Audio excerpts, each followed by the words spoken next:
Leo hii nimekuja hapa kukagua mradi. Nianze kwa kumpongeza aliyekuwa Mheshimiwa Waziri Mkuu wa Jamhuri ya Muungano wa Tanzania na aliyekuwa mbunge wenu. Licha ya kuwa na majukumu makubwa, lakini hakuwasahau wana Ruangwa.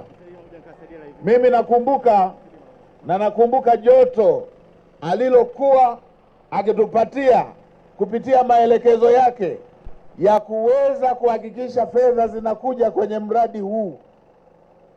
Kila dakika mkumbukeni Kassim Majaliwa kwenye maombi yenu, kwa sababu amefanya kazi ya taifa, lakini pia pamoja na ubize wa kazi ya taifa au wana Ruangwa. Hongereni sana na ninyi kama wazazi wake, lakini pia kama wananchi wake ambao mara zote mlimchagua, na alipomchagua akaonekana kwa historia waziri mkuu aliyewahi kuaminiwa na marais wawili. Hongereni sana.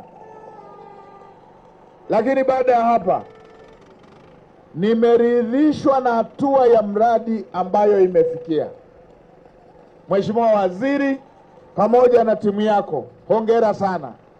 Na hii inatokana na uchapakazi wako. Haujawahi kumwangusha Mheshimiwa Rais. Unaelewa vyema maelekezo ya Mheshimiwa Rais. Unaelewa vyema nia na ari pamoja na malengo ambayo yanayo Mheshimiwa Rais ya kuwapatia Watanzania maji. Na hiki ndicho ambacho Mheshimiwa Rais ametaka, kwamba fedha inapotolewa iendane na kazi ambayo imefanyika. Hapa taarifa tuliyopewa inaonyesha kazi hata ni kubwa kuliko asilimia ya fedha ambayo imeshatoka. Hiki ndicho tunachotaka. Na ndio maana nimetoa rai na kwa wakandarasi wengine, akishapokea fedha mkandarasi, tunataka tuione thamani ya fedha hiyo aliyopokea kwenye kazi ambayo ameshaifanya.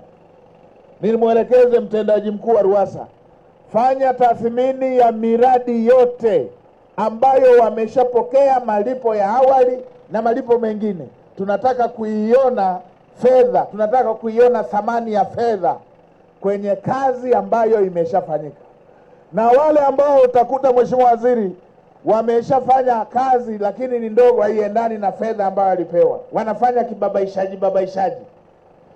Kwanza tuwajue, pili tuchukue hatua, lakini tatu wasipate mradi mwingine wowote ule.